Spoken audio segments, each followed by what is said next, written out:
Hello and welcome, Maxaipi here, and in this tutorial I introduce you to formulas in Excel, and we will learn math operators, comparison operators, and cell referencing on the go. And we have a sample dataset here containing job data related job titles, the experience levels required, number of years of experience, annual salaries, and maximum bonuses. And we are going to fill all these fields in order for us to understand all these operators, math operators, comparison operators, and cell referencing. So let's begin. For the first field here for experience, we just want to extract this information and bring it to our working area. So how do we pull this one and bring them here? You initiate a formula using an equal sign and then click that first cell, and when you click enter, you extract it that way. And you can come just at the right bottom part of the cell there and access the autofill feature. Double click it and you fill the entire field. So let's move to the next part, total salary. How do you calculate the total salary given the annual salary and the bonus max? It is simply adding annual salary and the bonus. So that one equal annual salary plus the bonus max. Click enter. Double click to autofill for the rest. Now moving to the next one, how do you calculate bonus rate? Bonus rate is calculated by taking, just take the bonus and then you divide it by the annual salary. Equal sign, your bonus, and then divide by annual salary and autofill for the rest. It is much more appealing for me to have this in percentage form rather than in decimal form. So in order to execute that, under this format menu or format section here, just come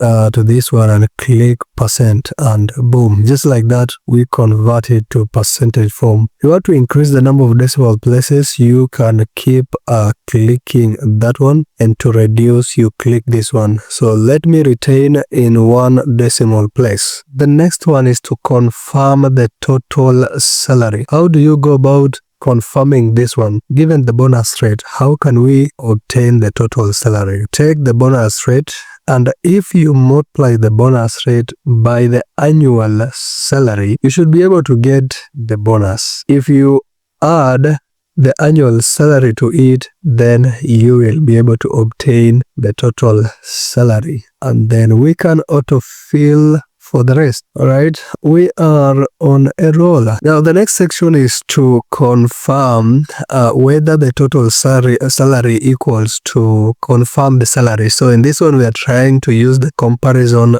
operator, that one, that equal to. We can say is total salary equal confirmed salary. All right, so the first equal sign is to initiate the formula, but the second equal sign there now is equal to comparison operator. Click it and you get a boolean value. So whenever you see true or false, that is called a boolean value. Alright, so autofill it, and as we can expect, all are true. Our formulas have been perfect thus far. Now, is bonus greater than annual salary? Is bonus greater than false? That is false almost always.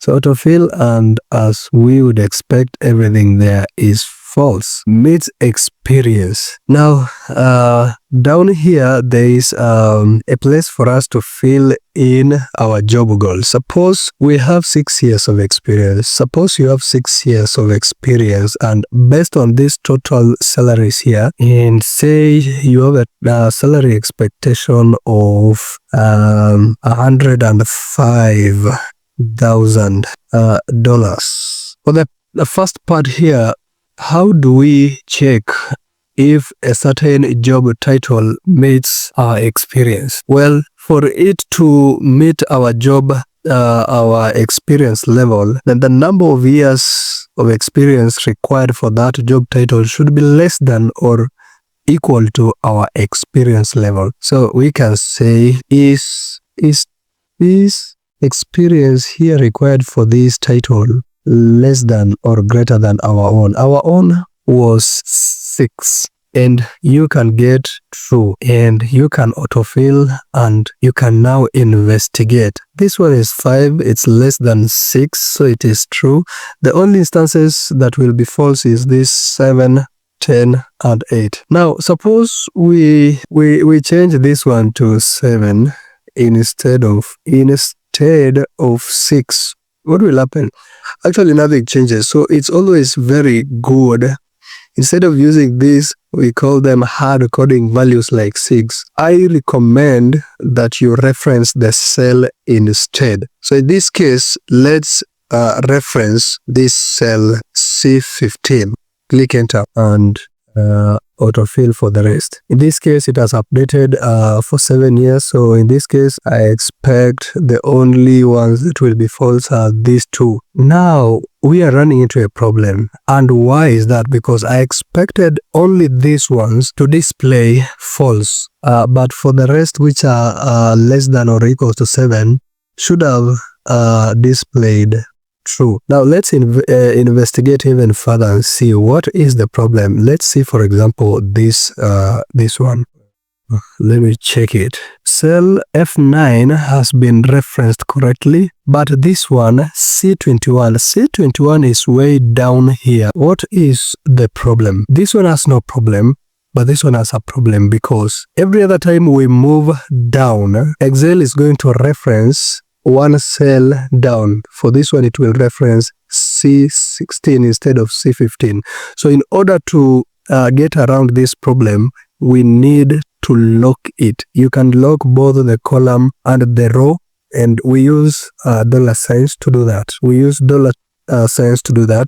And this one is called absolute. Now, a special type of absolute referencing is called mixed referencing, and this is where you lock either the column or the row. In this case, if we come to look at this cell which we are referencing, since we want to autofill this one going downward and we are moving down the rows, the part that gets affected is this part of the row. There will be no problem with the columns because we are not autofilling this formula going across the columns there. So in this case, we will want to lock the row, and even if we left the column alone, we will still get it right in this case. So if we autofill, we now get it right. Or better yet, another way to go about this is whenever you are referencing a particular cell which you don't want to move anywhere from that cell, you can lock it entirely. So this is where now we can lock both the column and the row, and it's still okay. Now, as you may have noticed, I am typing the dollar signs manually. Another way to go about it is using a shortcut, and that is the FN key. Press down the FN and then F4. Keep clicking it until you get to a point where you want, and autofilling our result will remain the same. All right, let's move to the next one. Meets salary.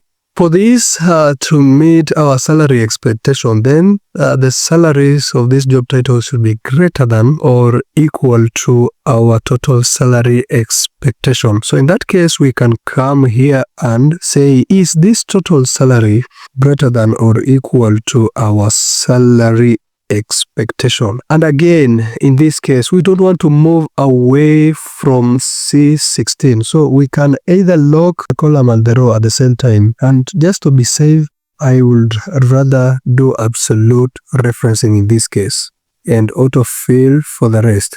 All right, now let's confirm whether a certain job title meets both the expectation for experience and the salary. Now, because we've done the work already here, let's test here. And we can use addition and multiplication in this there. So let's try out addition first. Is this L3 plus M3?